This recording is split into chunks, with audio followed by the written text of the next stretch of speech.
بسم اللہ الرحمن الرحیم۔ نجاشی کے دربار میں قرآن کی تلاوت۔ دوستو، جب نجاشی نے دیکھا کہ بات بڑھتی جا رہی ہے تو دونوں کو خاموش رہنے کا حکم دیا۔ دونوں چپ ہو گئے۔ نجاشی نے حضرت جعفر رضی اللہ تعالیٰ عنہ سے کہا، تمہارے نبی پر کوئی کتاب بھی نازل ہوئی ہے؟ حضرت جعفر رضی اللہ تعالیٰ عنہ نے جواب دیا، ہاں، ہمارے محترم نبی پر قرآن مزید نازل ہو رہا ہے۔ اس نے پھر پوچھا، تمہیں قرآن کا کوئی حصہ یاد ہے؟ ہاں، یاد ہے۔ تو سناؤ۔ تمام مسلمان ہاتھ باندھ کر کھڑے ہو گئے۔ حضرت جعفر رضی اللہ تعالیٰ عنہ نے سورہ مریم کی تلاوت شروع کی۔ آپ نے بڑی اچھی آواز میں پڑھنا شروع کیا، جس میں کہا گیا تھا، تیرے پروردگار کی رحمت بندہ زکریا کو یاد کرتی ہے۔ جس وقت اس نے اپنے پالن ہار کو دھیرے سے پکارا، اس نے کہا، اے پروردگار، میری ہڈیاں سست ہو گئیں اور میرے سر نے بڑھاپے کا صولہ مارا ہے، اور میرے پروردگار، میں تجھے پکارنے میں بد نصیب نہ تھا، اور میں ڈرتا ہوں کہ میرے کوئی بارش نہیں ہے، میری عورت بانجھ ہے۔ اے میرے پروردگار، مجھے اولاد بخش تاکہ میرا وارث ہو، اور اے میرے پروردگار، اسے پسندیدہ کر۔ حضرت جعفر رضی اللہ تعالیٰ عنہ اتنی اچھی آواز میں قرآن مجید پڑھ رہے تھے، تمام دربار اس پیاری آواز سے بھر گیا۔ نجاشی، وزیر، درباری سب سر جھکائے بیٹھے بڑی توجہ سے سن رہے تھے۔ نجاشی کی شان کہہ رہی تھی کہ وہ بہت کچھ ضبط کر رہا ہے۔ اس سے نہ رہا گیا اور بے قابو ہو کر اس کے آنسو جاری ہو گئے۔ حضرت جعفر رضی اللہ تعالیٰ عنہ کچھ اور آیتیں پڑھ کر خاموش ہو گئے۔ دیر تک آپ کی آواز گونجتی رہی۔ کچھ دیر بعد نجاشی نے سر اٹھایا، ریشمی رومال سے آنسو پونچھا اور کہا، خدا کی قسم، اس کلام سے سچائی کی بو آتی ہے۔ یہ ایسا ہی کلام معلوم ہوتا ہے جیسا کہ توریت میں ہے۔ میں اقرار کرتا ہوں کہ یہ کلام انسان کا کلام نہیں ہے، بلکہ یہ خدا کا کلام ہے۔ نجاشی کے ان لفظوں سے جہاں مسلمان اس لیے خوش ہوئے کہ انہیں امید ہوئی کہ بادشاہ نجاشی انہیں قریش کے وفد کے حوالے نہ کرے گا، وفد والوں کو یہ ڈر ہوا کہ شاید وہ یہاں سے ناکام ہو جائیں گے۔ عمرو بن عاص نے نجاشی سے کہا، حضور، گجب تو یہی ہے کہ جب وہ کلام پڑھتے ہیں تو جو محمد صلی اللہ علیہ وسلم ان کو لکھ کر دیتا ہے تو سننے والے پر بڑا اثر ہوتا ہے۔ یہ کلام خدا کا کلام نہیں بلکہ محمد کا کلام ہے۔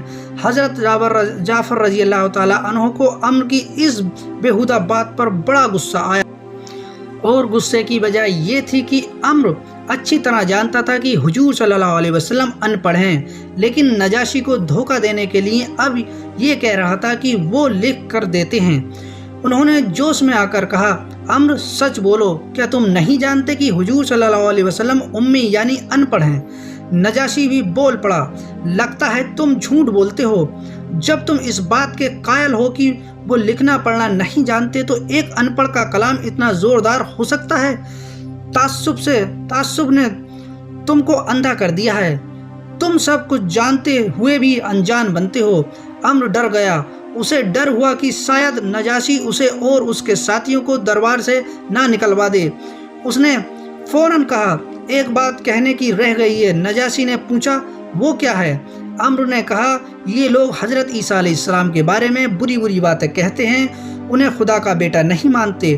ایک پادری نے کھڑے ہو کر عمرو کے ان لفظوں کی تائید کی اور کہا، یہ بات بالکل صحیح ہے، یہ نئے مذہب کے ماننے والے خداوند حضرت عیسیٰ کی شان میں گستاخی کی باتیں کرتے ہیں۔ یہ سن کر نجاشی کو غصہ آ گیا۔ اس نے حضرت جعفر رضی اللہ تعالیٰ عنہ سے کہا کہ کیا یہ صحیح ہے کہ تم حضرت عیسیٰ علیہ السلام کی شان میں گستاخی کرتے ہو؟ حضرت جعفر رضی اللہ تعالیٰ عنہ نے پوری ہمت سے کام لیتے ہوئے جواب دیا، یہ بات بھی غلط ہے۔ ہم عیسیٰ علیہ السلام کو نبی مانتے ہیں اور ان کی شان میں وہی کہتے ہیں جو خدا نے ان کی شان میں فرمایا ہے۔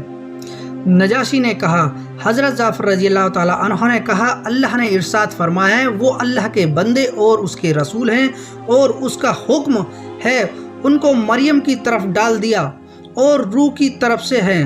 نجاشی نے کہا، خدا کی قسم، انجیل میں بھی یہی لکھا ہے، تم سچ کہتے ہو۔ اب امر کو یقین ہو گیا کہ نجاشی مسلمانوں کو ان کے حوالے نہ کرے گا۔ اس نے کہا بادشاہ، ہمارے یہ آدمی ہیں جو ہم سے، اپنی قوم سے اور اپنے ملک اور اپنے معبودوں سے باغی ہو کر بھاگ آئے ہیں، اس لیے آپ ان کو ہمارے حوالے کر دیں، یہی بہتر ہے۔ قریشی وفد کا نراش ہو کر لوٹنا۔ نجاشی کو جوش آ گیا، بولا ہرگز نہیں، انہیں میرے ملک سے کوئی طاقت نہیں لے جا سکتی۔ تم مجھ کو لالچ دینے کے لیے یہ تحفے لائے ہو، ان تحفے کو واپس لے جاؤ اور قریش کے سرداروں سے کہہ دو کہ حبشہ کا بادشاہ ایک مسلمان کو بھی تمہیں واپس نہ دے گا۔ اے مسلمانوں، تم آزاد ہو، پوری بے فکری سے تم یہاں رہو، جب تک میں زندہ ہوں کوئی تمہارا وال واقع نہیں کر سکتا۔ حضرت جعفر رضی اللہ تعالیٰ اور تمام مسلمانوں نے نجاشی کا شکریہ ادا کیا۔ وہ نجاشی کے دربار سے ودا ہو کر اپنے ٹھہرنے کی جگہ پر چلے گئے۔ قریش کی وفد تمام تحفوں کو لے کر بڑی بددلی سے ودا ہوا اور اسی دن جہاز پر بیٹھ کر جدہ کی طرف روانہ ہو گیا۔ مکہ والوں کو پورا یقین تھا کہ حبشہ کا بادشاہ نجاشی مسلمانوں کو وفد کے حوالے کر دے گا۔ انہوں نے طے کر لیا تھا کہ اب تمام مسلمانوں کو قید کر دیں گے تاکہ وہ باہر نہ جا سکیں، نہ کسی سے مل سکیں۔ چاہتے تو یہ تھے کہ تمام مسلمانوں کو قتل کر ڈالیں، لیکن مسلمان کسی ایک قبیلے سے تعلق نہ رکھتے تھے، اس لیے انہیں یہ اندیشہ تھا کہ اگر ایک قبیلہ بھی کسی ایک مسلمان کے خون کا بدلہ لینے کے لیے اٹھ کھڑا ہوا تو پھر تمام قبیلوں میں لڑائی چھڑ جائے گی، اور چونکہ آئے دن کی لڑائیاں ان کا تمام قصبہ نکال دیا جائے گا، اس لیے وہ کسی ایک لڑائی کے لیے بھی تیار نہ تھے جس سے کہ تمام عرب میں آگ لگ جائے اور عرب کا امن و امان خاک میں مل جائے۔ اس ڈر سے وہ مسلمانوں کو قتل کرنے کی حیل عزت کر رہے تھے۔ انہوں نے یہ طے کر لیا تھا کہ جتنے مسلمان ہیں ان سب کو ایک جگہ جمع کر کے قید کر دیں اور بہت کڑی سے کڑی ان کی نگرانی کی جائے۔ یہ خیالی پلاؤ پکا ہی رہے تھے کہ وفد آ گیا اور اس نے اپنی ناکامی کی پوری داستان قریش کو سنائی۔ وفد کے ناکام آنے سے مکہ کے تمام کافروں کو بڑا رنج ہوا۔ حبشہ کے بادشاہ نجاشی پر بھی غصہ آیا، پر ان میں اتنی طاقت نہیں تھی کہ حبشہ کے بادشاہ پر چڑھائی کر دیتے اور اس سے تلوار کے بل پر اپنی مانگ منظور کرا سکتے، اس لیے خاموشی کو ہی بہتر سمجھا۔ انہیں یہ ڈر ہا کہ شاید حبشہ کے مسلمان مسیحی بادشاہ نجاشی کے مکے پر نہ چڑھا لائیں، اس لیے انہوں نے خفیہ طریقے سے لڑائی کی تیاری شروع کر دی اور جدہ میں سراغ رشاں بھیج دیا تاکہ جب وہ عیسائی فوج کو آتا دیکھیں تو مکے والوں کو خبر کر دیں۔ آمین یا رب العالمین۔ انشاءاللہ جلد ہی آپ کی خدمت میں بھاگ 12 حضرت امیر حمزہ اسلام کی گود میں لے کر حاضر ہوں گے۔ ملتے ہیں نیکسٹ ویڈیو کے ساتھ۔ خدا حافظ۔